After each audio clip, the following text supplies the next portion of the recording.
Yep, I figured I should wear pants for this one. I haven't been wearing pants at all for the Brain Rot News Network.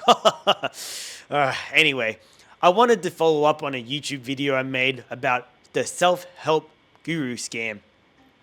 And I had a big think about it. Who are the real self help gurus of 2025? It's not the people you might think.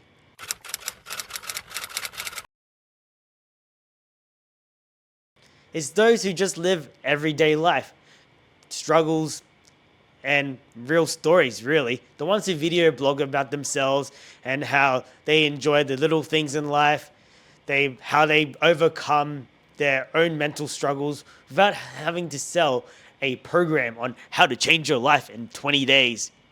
And those are the people I'm inspired by. Look, success looks different for everyone. We've fallen into the trap of what society has defined success is.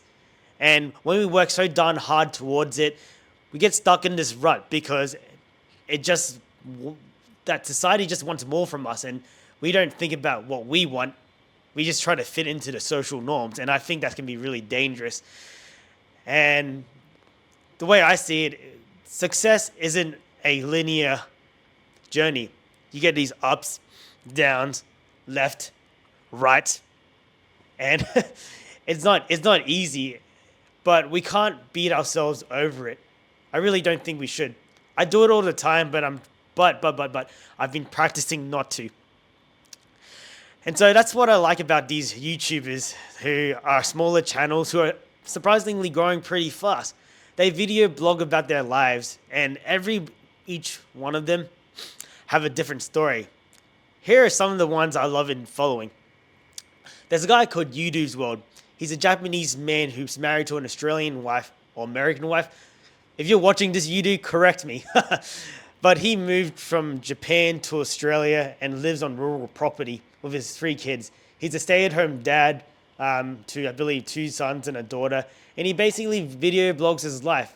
And he talks about how he makes money off YouTube, but mainly at the beginning he was using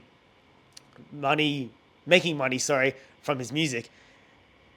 And what made me realize and what I've learned from him is that he said one thing that really sort of changed my mind on what I could look for in a relationship, and that's having a very supportive wife. He says how lucky he is and how he expresses gratitude because she works a full-time job so that he can follow his passions and look after the kids as well. One of the things that really took to heart, I have nephews and nieces, and I'm not very much a children person. I very much find them very draining, and I'm going to be real here. But with seeing my nephews grow from like a little squishy potato, into like this adult or teenager who's like almost like a foot taller than me, made me realize time really does fly. And it's important to appreciate the moments you have at the time. I'm getting emotional, bro. Ah, man, here we go. I really should spend more time with them. But I'm a little bit selfish sometimes, and I think that's okay because I'm trying to succeed in my own way. But that's okay.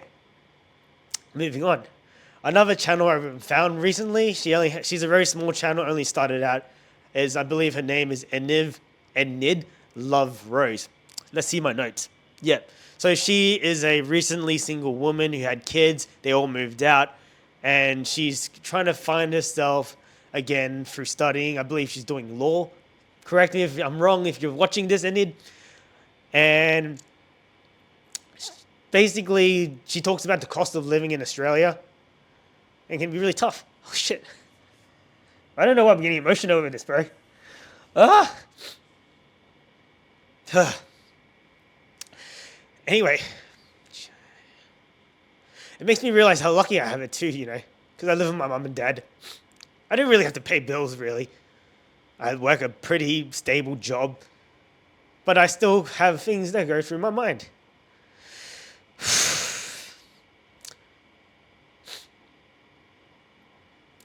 Because I guess that's something I'll talk about later, how like when I grew up, everyone had a weird influence on me of what success is, and I'm still trying to figure that out right now. This is God damn it. All right. Let's try to continue on these stories because these stories really do inspire me. Because we all live different lives and that's what it means to be human. I'm going to have to cut this for the moment. All right.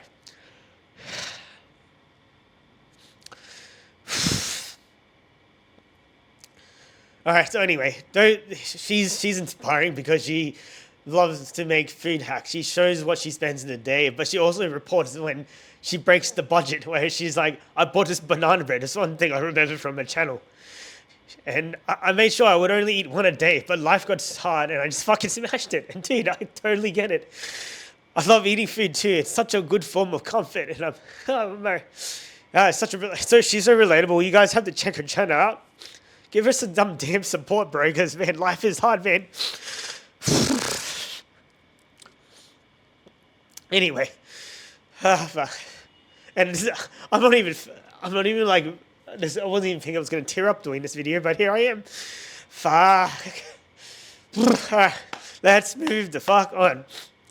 Alright, let's get this stuff, get these tears out of the way.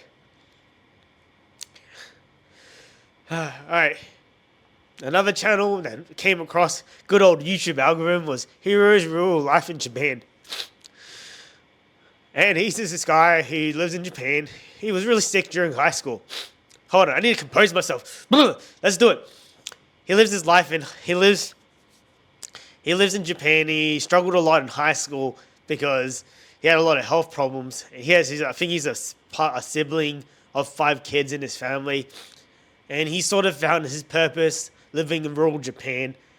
And because he looks after his little brothers and also his older brother and his grandmother as well. He tried getting a normal job and he just couldn't. And so he moved back to where he grew up and he just works essentially paycheck to paycheck and he records his life. How he's goddamn grateful because holy crap, I feel like I'm selfish fuck sometimes, you know? About selfish fuck because I have it so damn easy and these guys are like hacking it out there and I toot my life about how much I struggle, but I really don't. I guess it's okay to feel that way, but that's alright.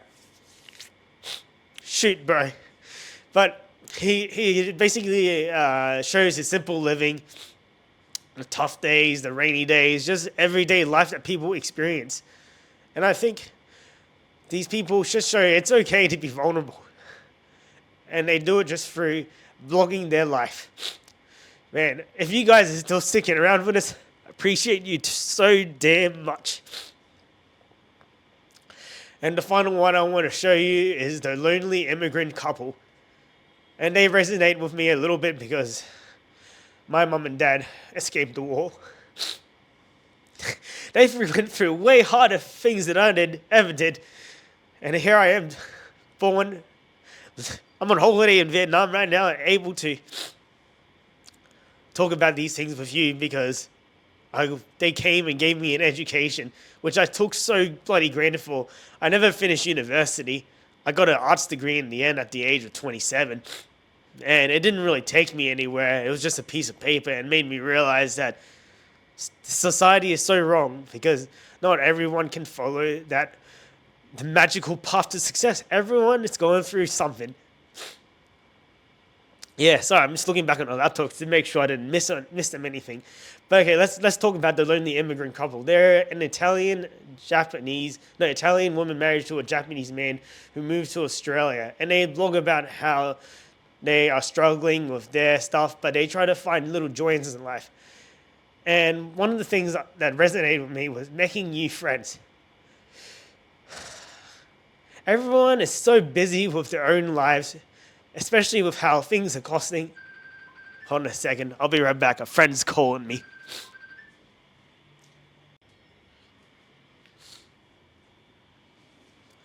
Alright, I'm back.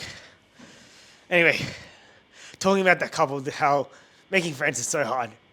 And it's so funny because if you don't make the conscious effort to meet new people, and the worst part is that so many people come and go in your lives, it's so easy to just find yourself being alone.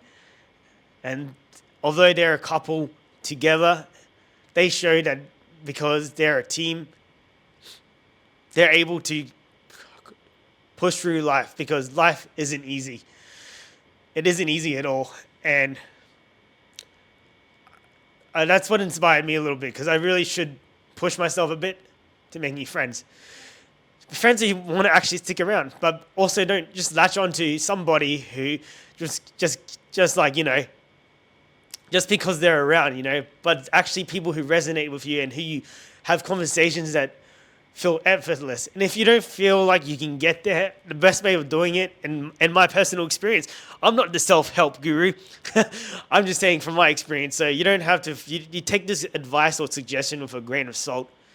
Go and try new things. I've got a bunch of hobbies. I started pole dancing. I did pickleball.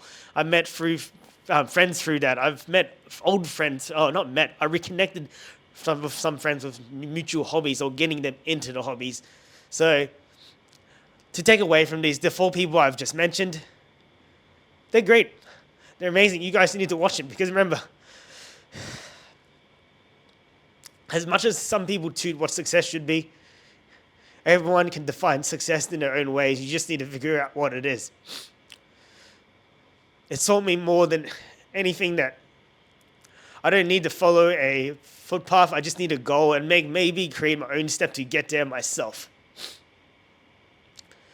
So here's the reason why they're a real inspiration. It's not artificial. A lot of them have their own style of how they project their voice to the world, and that's amazing. We digest information differently, and that's what makes it great, They're not trying to sell a course or nothing. They just say, hey, this is my life. Take it or leave it. And the people who do take it are the ones who are true fans, because they can truly relate to them. So with all the noise that's on YouTube, the big ones like Logan Paul, all the big YouTubers that exist out there, these are the real heroes of YouTube.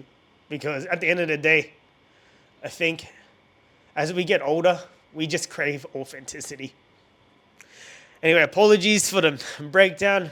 Subscribe for more videos on me and what I like to talk about, I guess. Who knows? We'll figure it out. I'll see you all in the next video. Ciao.